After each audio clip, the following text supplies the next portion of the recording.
ओम शांति। आज हमारे सामने है 20 जनवरी 2026 की मुरली। और इसका सार पढ़ते ही ना एक बहुत गहरी बात मन में उतर जाती है। बाबा कहते हैं, मीठे बच्चे, बेहद के बाप को याद करना, ये है गुप्त बात। याद से याद मिलती है।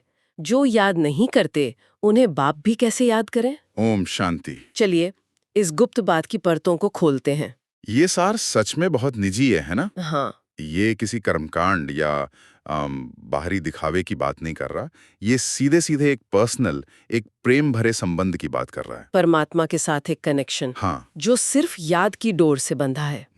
ये पूरी तरह से एक आंतरिक स्थिति है, बाहर से शायद किसी को पता भी ना चले। बिल्कुल। और मुरली की शुरुआत ये एक ऐसे सवाल से होती है जो मुझे नहीं लगता किसी स्कूल या कॉलेज में पढ़ाया जाता होगा। नहीं, बिल्कुल नहीं। सवाल है, संगम पर तुम बच्चे कौन सी पढ़ाई पढ़ते हो जो सारा कल्प नहीं पढ़ाई जाती? और इसका जवाब उतना ही गहरा है।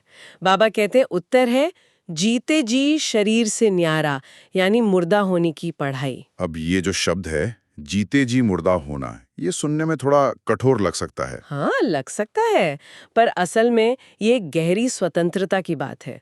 ये कोई डिप्रेशन या उदासीनता नहीं, बल्कि इस शरीर और इसके लगाव के बोझ से मुक्ति है। अच्छा। लक्ष्य है कर्मातीत बनना। इस पर थोड़ा और बात करते हैं।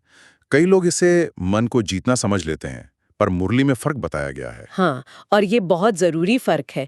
यहाँ मन को जीतने की बात नहीं, बल्कि माया को जीतने की बात हो रही है।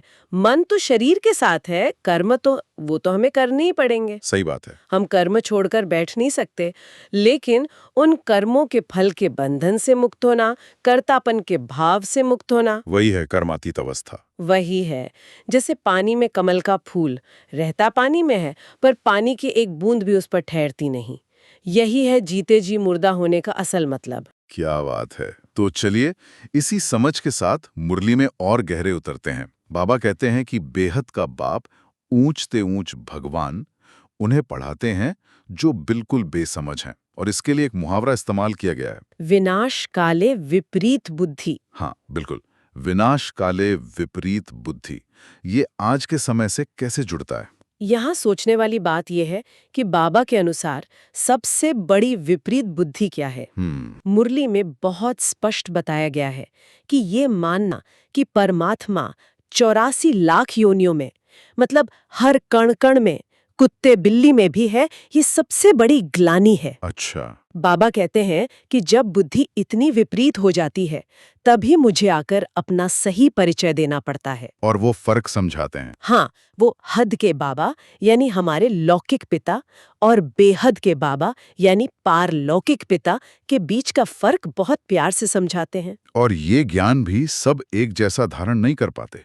मुरली में लिखा है कि कोई 1% धारण करता है तो कोई 95%। और इसी धारणा के आधार पर सूर्यवंशी घराने में राजा रानी से लेकर प्रजा तक का पद बनता है। तो ये तो वाकई एक पढ़ाई की तरह है जिसका इम्तिहान भी होगा। हाँ, और इसी को समझाने के लिए बाबा ने एक बहुत सटीक उदाहरण दिया है। स्कूल वाला? हाँ, जैसे स्कूल में बच्चे अपनी क्षमता जानते हैं। एक साधारण छात्र ये नहीं कहता कि मैं पास विद ऑनर हो जाऊंगा, लेकिन बाबा कहते हैं कि यहाँ कई बच्चे लज्जा के मारे हाथ उठा देते हैं कि हम लक्ष्मी नारायण बनेंगे, जबकि दिल में कहीं ना कहीं जानते हैं कि हमारी चलन या पुरुषार्थ उस स्तर का नहीं है। ये स्कूल वाला उदाहरण बहुत सटीक है, लेकिन इसमें एक और परत भी है।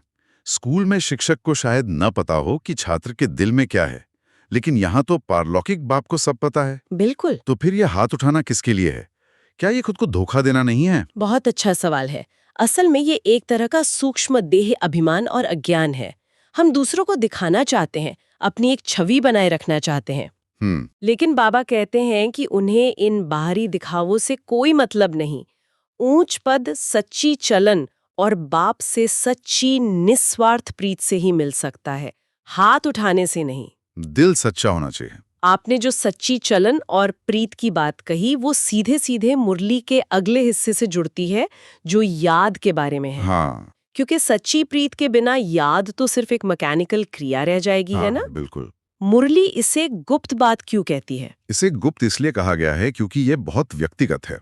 कोई बाहर से देखकर नहीं बता सकता कि कौन कितनी याद में है। अच्छा। पढ़ाई तो दिखती है, कोई मुरली सुना रहा है, ज्ञान दे रहा है, ये सब प्रत्यक्ष है। लेकिन याद, वो तो मन और बुद्धि का खेल है। पर फिर बाबा एक सवाल पूछते हैं कि मुझे कैसे पता चले? हाँ, कि मुझे कैसे पता चले कि कोई बच्चा मुझे याद कर रहा है। हाँ, ये मुझे बहुत दिलचस्प लगा। ये इतनी निजी और आंतरिक चीज है, तो फिर बाबा को इसका सबूत क्यों चाहिए? इसके पीछे एक बहुत प्रैक्टिकल और मनोवैज्ञानिक कारण है। बाबा सबूत मांगते हैं, और वो सबूत क्या है? पत्र। पत्र।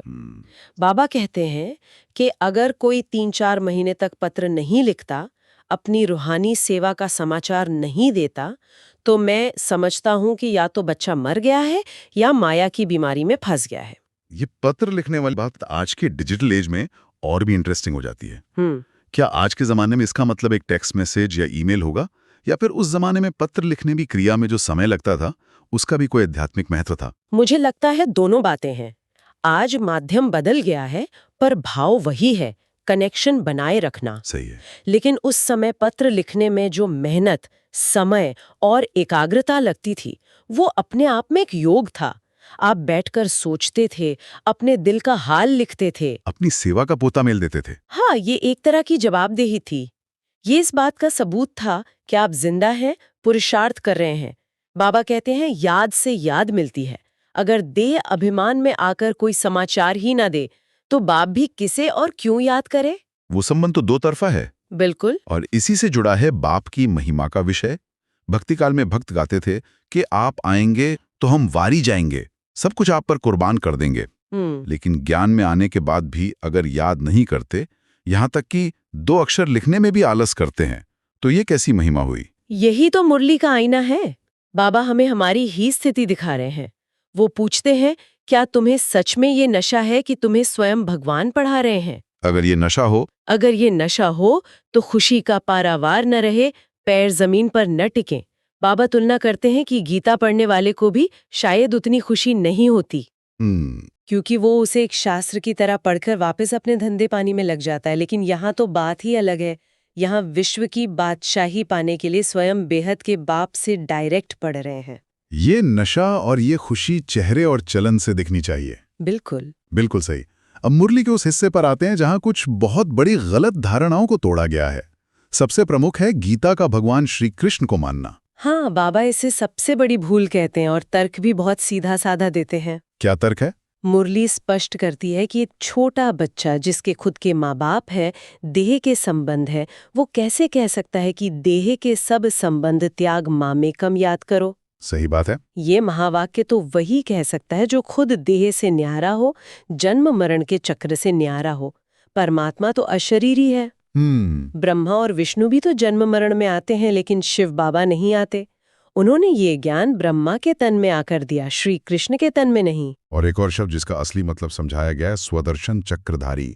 हम अक्सर विष्णु के हाथ में एक चक्र की तस्वीर देखते हैं। हाँ, पर उसका आध्यात्मिक रहस्य कुछ और ही है। क्या है वो?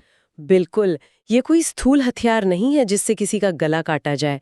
स्वदर्शन चक्रधारी का मतलब है स्व के दर्शन का चक्र बुद्धि में घुमाना।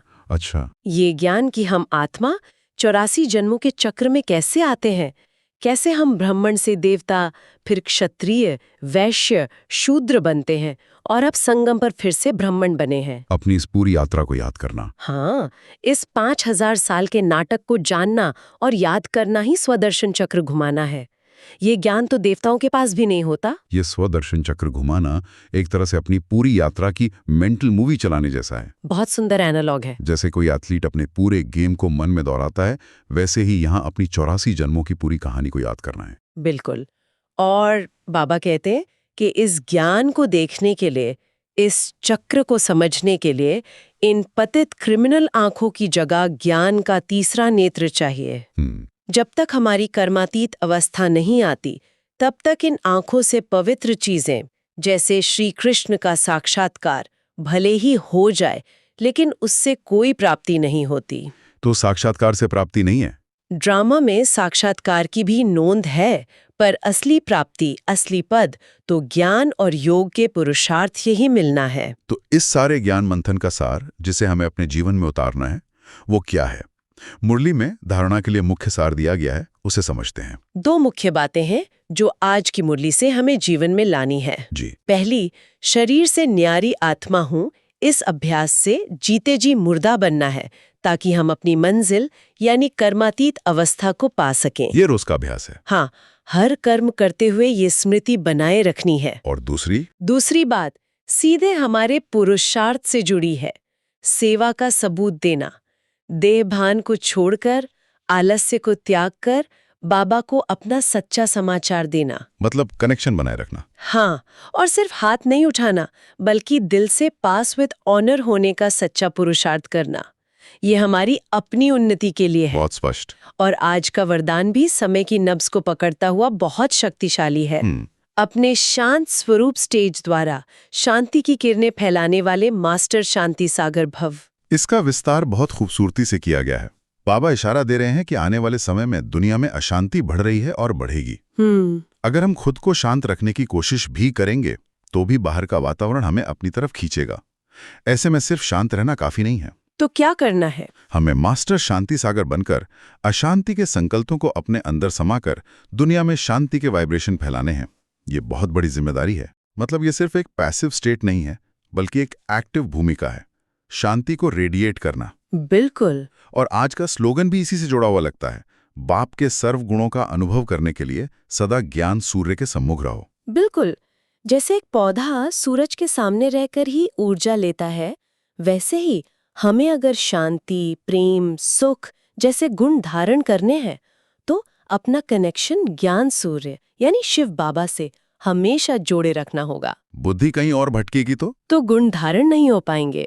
ये एक सीधा और अटूट कनेक्शन मांगता है। तो कुल मिलाकर आज की मुरली एक बहुत ही व्यक्तिगत और आंतरिक यात्रा की रूपरेखा देती है। हाँ, ये याद की एक गुप्त यात्रा है, देह से न्यारे होने का गहरा अभ्यास है और अपने पुरुषार्थ का सच्चा सबूत देने की एक ईमानदार कोशिश है। बिल्कुल, ये सिर्फ जानकारी इकट्ठा करना नहीं है बल्कि खुद को बदलने की एक पूरी प्रक्रिया है। सही बात है। अपनी बुद्धि को जो दिन रात लौकिक बातों, देह अभिमान और व्यर्थ संकल्पों में फंसी रहती है, उसे वहां से निकालकर पारलौकिक बाप और उनकी पढ़ाई में लगाना, यही सच्चा परिवर्तन है। और अंत में श्रोताओं के लिए एक विचार छोड़ जाते हैं जो मुरली के अव्यक्त इशारे से जुड़ा है।